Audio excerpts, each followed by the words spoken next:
So if you look very carefully, there is a one key point here, supply chain management. And then we like to talk about the sustainable resilience supply chain management.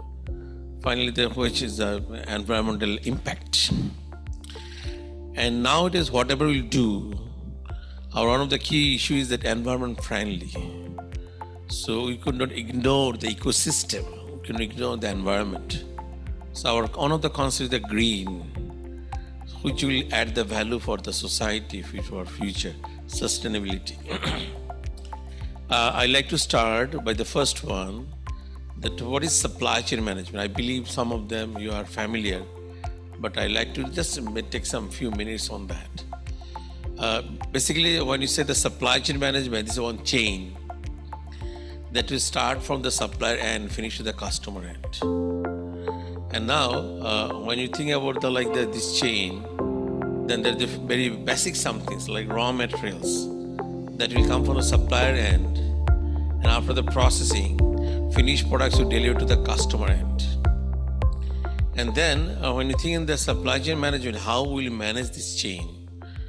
So in order to manage this chain, you need the flow of goods for the manufacturing industry, flow of service for the service industry, flow of information and flow of goods. Flow of information and flow of goods, or flow of the goods or flow of service from supply to customer. So if you look very carefully, we can apply this supply chain management concept for the manufacturing industry as well as for the service industry. So now I think you can relate everywhere how we can apply this supply chain management concept, but we can apply everywhere. So you understand, I mentioned a few key points here. We have to think about the supplier, we have to think about the customer, we have to think of the raw materials, we have to think of the finished product. So I just like to mention what I just now we mentioned here. Sorry.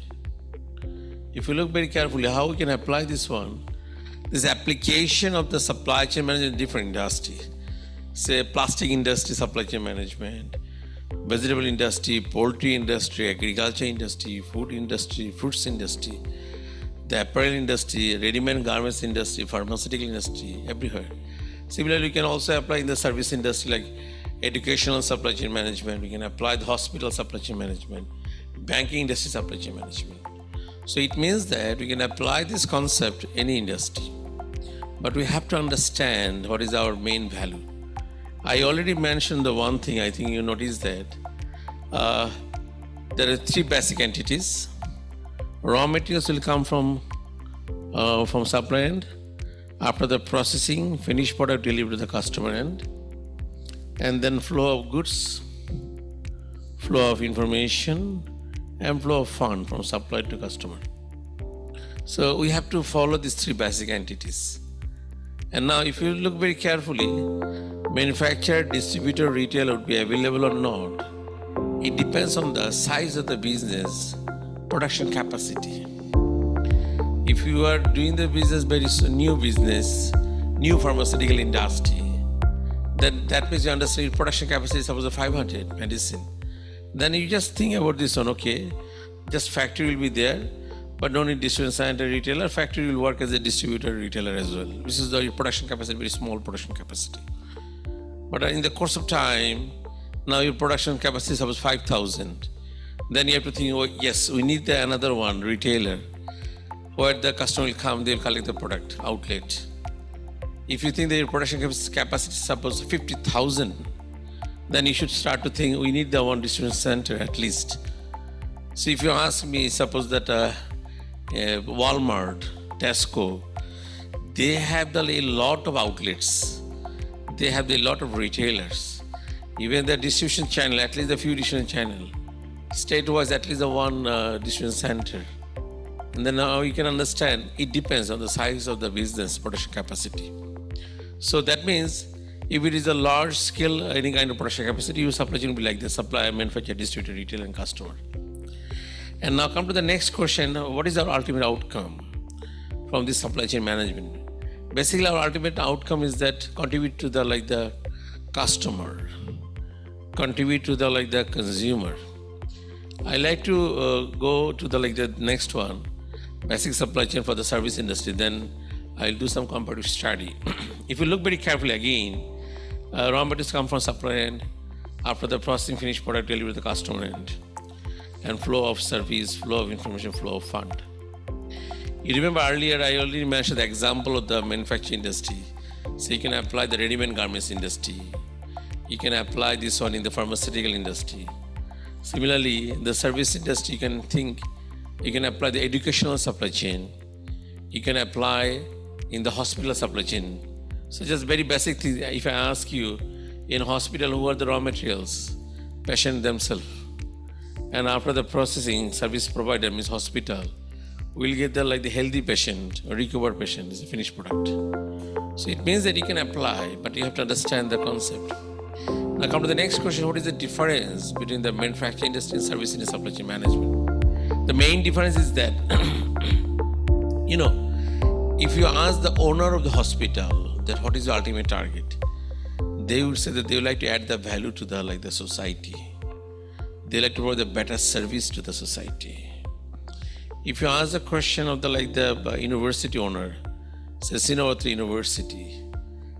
University Board of Directors, if you ask them what is the ultimate outcome, they will say that they would like to contribute to the society by producing the quality graduates.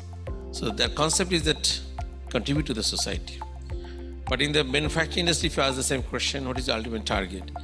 They like to see the better operations, they like to see increase in the profit, outsourcing improvement, something like that. Yes, they also contributing the society, but their philosophy and service industry philosophy not the same. So now come to the hospital supply chain management or the educational supply chain management. Something like that, you have to remember that is the main how they can add the value to the society contribution.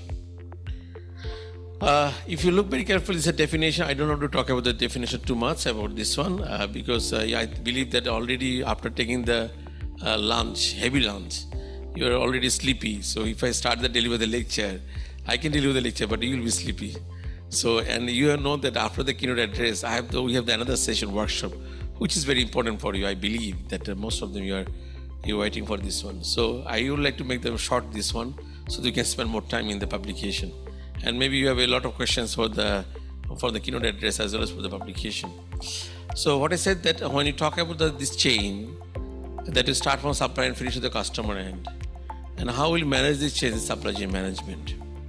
In order to manage the supply chain management, you have to think of a few things: facilities, functions, and activities. Very basic: facilities and function activities. This is a list of the facilities. What kind of facility you have to need it? This is the list of the function activities. So when you think about any kind of supply chain management, make sure that there is a few basic things, this kind of facilities, function activities. And now if you look very carefully, historical perspective of supply chain management, the question will be there. You can think that why I am discussing about supply chain management. Because supply chain management is a new concept. It's a new concept in the management area. So that's how you have to apply. And you know that the demand of the supply chain management increasing all over the world. Many universities, they're opening the course program on supply chain management.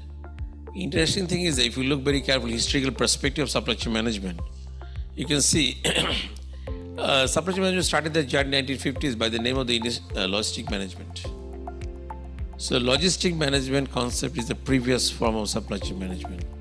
They started their journey in 1950s. And then formally, supply chain management started their journey in 1980s. Formally, supply chain management, they started their journey in 1980s. And then after the 1980s establishment of supply chain management, most of the research on the supply chain management in the manufacturing industry, particularly the materials flow of goods, inventory, transportation, so on. Then 1985, supply chain management started their journey in the service industry. It is another initiative of supply chain management in the service industry. So if you look very carefully, officially supply chain started their journey 1980s. So you understand the length of the supply chain management. Now 2025, so it's about the 40 years. So it's nothing in terms of research or something like that. On the other hand, if you look very carefully, service industry, 1985, so about the 30 years, something like that. So still is a new. And that's why today I like to share about this discussion of supply chain management. Today I already mentioned, I like to add the two more things like resilient supply chain and the environment friendly supply chain management. So you have to understand that the significance of these two things. If you look very carefully, there is another one important thing is that there is another milestone is the educational supply chain management. It was developed 2007, but unfortunately in that model, Professor Lau, he used the City University of Hong Kong case study. So case study could not be generalized concept. And then 2009, ITESCM model was developed. ITESCM stands for Integrated Tertiary Education Supply Chain Management Model. Basically, this model was developed in 2009. And during my PhD time, I developed this model with my supervisor. And based on this model, there are a few researches going on already, different countries, particularly this education supply chain management. And now, if you look very carefully, we can apply the supply chain management in the manufacturing industry as well as service industry.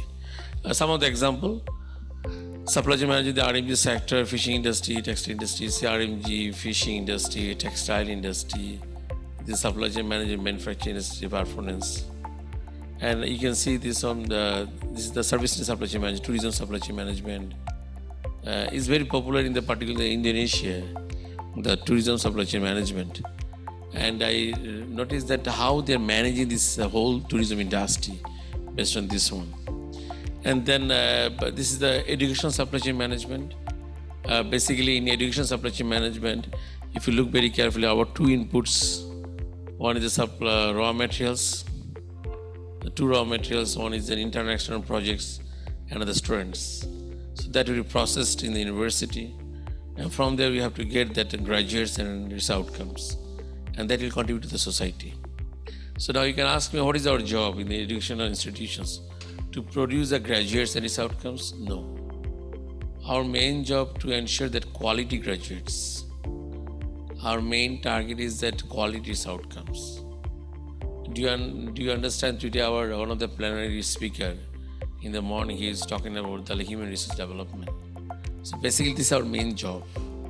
So when you like to work in the university, whatever position, we have to ensure that quality graduates rather than graduates only, so that they can contribute to the society. Similarly, quality research outcomes. So that research outcome, there should be some contribution to the society. If you have a research but you have no contribution to the society, ultimately it's useless. So that is the way that how we can contribute to the society by the educational supply chain management. Basically, this is the main ITESCM model. I don't want to talk too much about this model, but if you're interested about this model, I will request that you can just check in the Google a lot of discussion, particularly the education supply chain management, how we can contribute to the society by producing the quality graduates and quality outcomes. And if you look very carefully in this model, there are three parts. This is education supply chain, this is research supply chain, and this is educational management. So based on these three components of the ITSC model, we'll get the quality graduates and quality outcomes that will contribute to the society. Basically, that is our discussion, that by the supply chain management, how we can add the value to the society. This is one example of service industry supply chain management.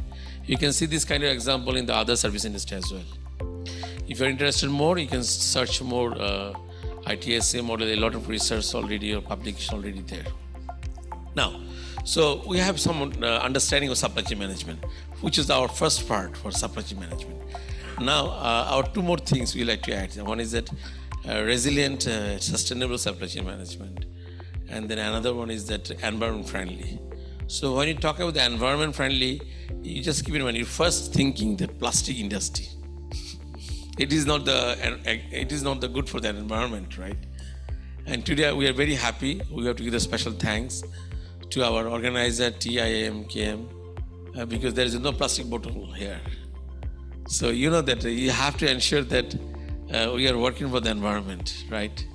So you know that plastic industry supply chain manager, I'd like to spend a few minutes so that at least you can think that how we can ensure that environment friendly supply chain management. If you look very carefully, you can see this one. When you talk about the plastic industry, the 3R is very important. for the environment. And it is our ultimate target. How can I apply these 3 R's? So what is the 3 R? 3 R, you are familiar: reuse, repurpose, recycle. Keep in mind, our one of the target is that definitely reduce the plastic, but you cannot change this plastic anymore. So what you have to do, go for the recycling. What you have to do, repurpose, change the concept. Because the plastic industry, a lot of people they're working. So what they will do? So if you go to the recycling, then you can utilize it again, and definitely the cost will be reduced as well. So there is some key points, particularly that when you choose plastic, there are a few types of plastic. All plastic are not the same. So you have to choose the plastic from which source you are choosing. You have to check quality, cost, and availability. And then you have to check their manufacturing processing, so that our target environment friendly. How could you ensure this one? And then you have to check that sustainability recycling. You just observe that managing the end of life of plastic products and exploring sustainable alternatives like the bioplastics, recycled plastic is crucial. It is our ultimate target, so that we can apply this plastic and how we can do the recycling from there. And the circular economy. Traditional supply chain management, you are familiar, right? But the interesting thing is that traditional supply chain is linear supply chain. What I said earlier, supplier to customer. We call it traditional supply chain or the linear supply chain. But now we like to talk about this one. You see, circular economy. Say when the production will go to the factory, you are sending the raw materials there, and after the production, there is a wastage materials that should be utilized. So circular. Okay. After the distribution channel, there is some of the few wastage materials. Again, you have to use it. So every end, we have to ensure the circular economy. So we do not want to go for the directly as a wastage. We like to utilize this or recycling this one. Technology innovation is very important because I know that India, in our subcontinent, India very strong. Some of the machinery factory they are using to do the recycling and other things. So it is possible. And then the ultimate target is that you have to supply chain resilience. By the plastic in the supply chain management, I like to give these examples. Addressing the challenges like the raw material shortage and disruption by diversifying suppliers, implementing robust risk management strategies. You target that how can you resilient? We know the disruption, we know the any kind of problem, issues, but you have to go back initial stage. So that means that what I said, that if you change that, no more plastic, you can reduce the plastic, then what will be happening that for human resource? How they're investing the money. So it is already one kind of industry. So you have to go to this kind of resilient supply chain strategy. That what I said earlier today, our target is that today is a resilient supply chain. Why we are using this term resilient? The main reason is that we got the term during the COVID time, supply chain disruption. This is the first time we noticed the term supply chain disruption during the COVID. And the COVID-19, today morning, one of the co-chair of this conference, they said, sometimes the bad something, sometimes the wrong something is adding some values in terms of lesson. COVID-19 definitely devastating our human resource. A lot of people, they passed away, but they are giving some lesson. How we can survive? What is our alternative? And that is the best example is that supply chain disruption, and then how we can come back to the resilient supply chain management. So I like to spend a few more minutes there and then we can finish. I just give the two examples at first. Do you remember that when the COVID-19 was started in our China, is January 2020 officially? At that time, China was locked down. And then you understand that Apple, the main manufacturer, supplier, Wistron, is available in China. And it was closed, shut down. Do you understand? Apple production. And now, the Apple, they're thinking, why we are keeping the main manufacturing in China? Why not we can keep the few manufacturing in the different countries? Like there is the one factory in India, another Vietnam, another Mexico, different continents. China will be there, no problem. Few more. You see, alternative thinking. Okay, number one. Number two, Samsung. Samsung, they're the mother company in the South Korea. And they face the same issue, supply chain disruption during the pandemic time. And now they're moving to the thinking how they can move to their business in a different country. And definitely India is a hub because there is South Asian, a lot of people, there are a lot of customers there. And then they're thinking the other places, Mexico and Vietnam, what I said earlier. So these are two examples, this Apple and another is Samsung. They're giving the one message. Let us start to rethink our business strategy. If you look very carefully, there is the one learning from the COVID time, diversified sourcing and digitalization. So let's go to the multiple sourcing, multiple suppliers. First tier supplier, second tier supplier. And you know that if the countries depends on only one country, say a ready-made garments industry in Bangladesh, they're too much dependent, the raw materials will come from China. So only one dependency, China. If it happens, China is locked down, then how will you get it? So that means you have to go to hopefully the second tier supplier, third tier supplier. Maybe you have to think of the local raw materials as well. And definitely any kind of analog system will be changed. Go to the digital system. Say suppose you are the supply chain director, you need the username password. You are the inventory manager, you need the username password. You are the transportation manager, you need the username password. So you can log in, you can see. And you are the inventory manager, you can see the availability of the product. So no need to go to directly to the factory. So you can see this one, digitalized. The supply chain disruption noticed during the pandemic time, ports to factories, storehouses, delivery channels, everywhere, transportation. And now I'd like to give the very critical thinking I'd like to share with you. So we got the first experience of supply chain disruption during the pandemic. So it was 2 years. And then next we also noticed the supply chain disruption during the Russia-Ukraine war. Due to the Russia-Ukraine war, many transport channels has been changed. Earlier there is one way, is the sea. Now they change the sea. Similarly, now the Middle East war also changing the dimension of the business. So you have to understand this kind of supply chain disruption. How can we work on that? I already mentioned this example. Okay, so now come to the question: how can manage this one? What is our managing target? One of the targets is the micro supply chain. Instead of the macro supply chain, we can start to think the micro supply chains. That means earlier we are thinking the whole country. Maybe we can think the one state.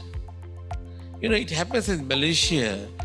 Singapore is the worst condition during the pandemic. So Johor Bahru is connected to Singapore. So the Johor Bahru is locked down. And then they have a factory in the Johor Bahru. They are bringing the raw materials to the Penang. Penang is open. But they cannot bring the raw materials because the Johor Bahru is locked down. And again, Singapore condition is good. So Johor Bahru is okay. Now Penang is affected. So you see, it happens in the different countries during the pandemic time. So what I said here, what you can go for the micro supply chain, like the finite, decentralized, agile, mini operating models. Maybe you can do the strategize, buy where you make where you sell. So maybe you have to think of the market, customers, raw materials from the same place. It is our kind of alternative way of thinking. How can you ensure the resilient supply chain? And secondly, supply diversification. What I already mentioned, multiple sourcing, dual sourcing. We shouldn't depend on the one supplier. Maybe we can depend on the 2 or 3 suppliers. And third one, supply chain strategize. Always review your strategy. You are doing the business, you have to think how can you revise your thinking? How can you revise adding the more values? New concept. Nowadays our new concept is the technology. How can you adopt the technology in our strategies? So what I said, that it is a way that how can you review your strategize to come up with the final decision. That now come to the next one, what is our reshaping for the future? So we already mentioned that our target, the digitalizing the buyer-supplier relationship. So try to make them more digitalized. And nowadays we said that we can apply the AI. We can go to the more digitalized, more AI-based thinking we can apply. We can think about the smart, agile, industry-driven supply chain. Our ultimate target, the agile industry-driven supply chain management, we can apply. If you ask me now, then what is your opinion that how can you do these kind of things? Let us see our contemporary issues in the manufacturing industry. As well at the same time, you can see the contemporary issues in the service industry. I believe there are some few young scholars, young researchers. You have to start to think that how can you get the new idea to do the research.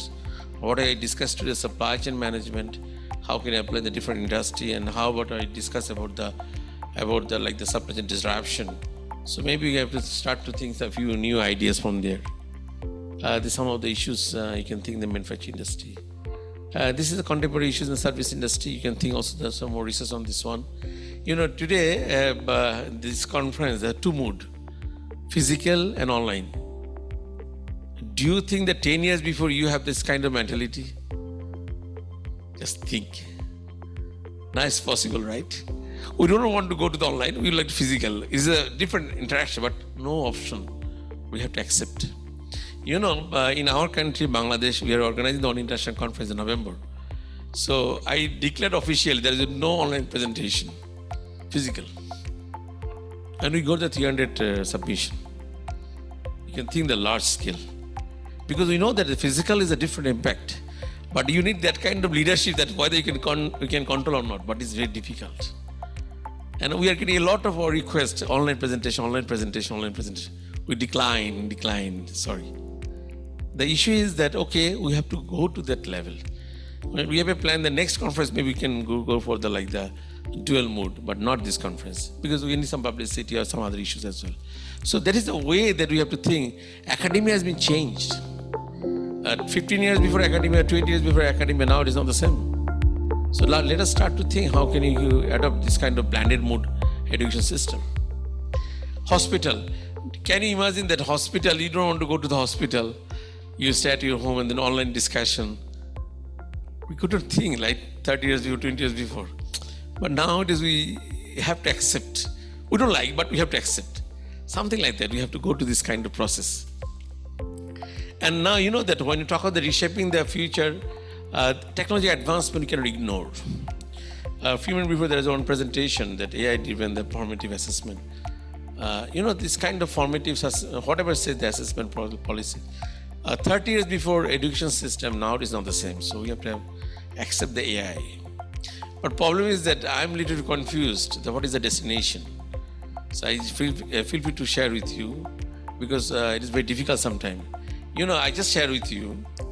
We are preparing the one speech for our upcoming international conference, the Vice Chancellor's speech.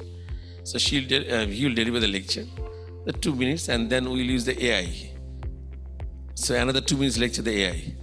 AI lecture and original lecture is the same. Very difficult to predict who is the original one.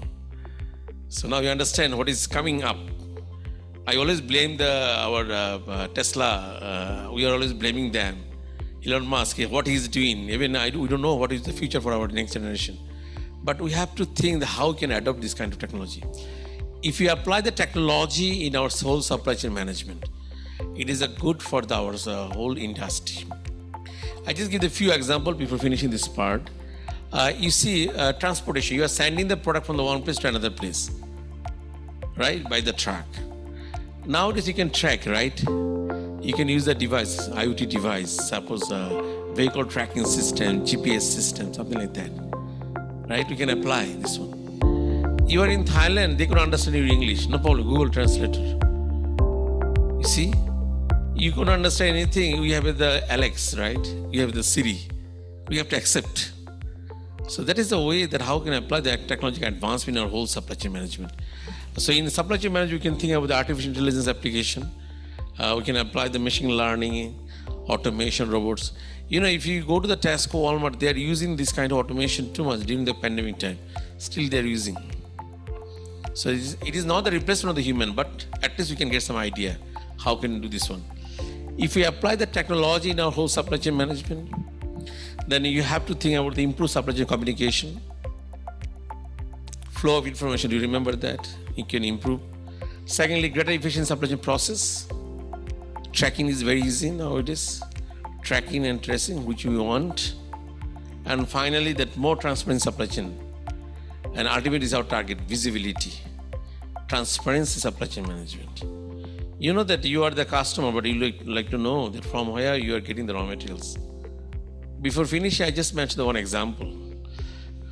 Donald Trump, today morning we talked with our co-chair, they said the baby, baby president, child president.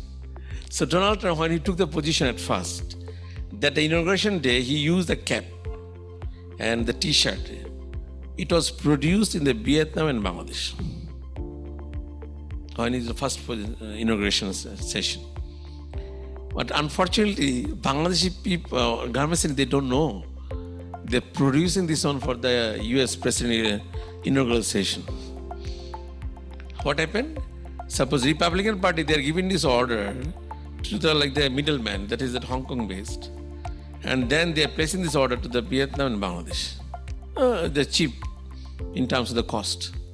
And then Bangladesh is producing this product, Vietnam is producing the products, sending to the Hong Kong sending to the US. And Donald Trump, he was using this one during the inaugural session. We don't want this kind of supply chain anymore. We like to know that who is your supplier, who is your customer.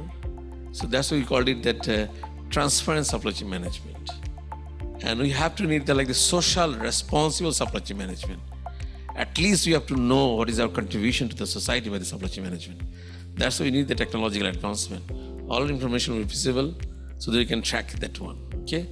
That's all from my side. Thank you so much.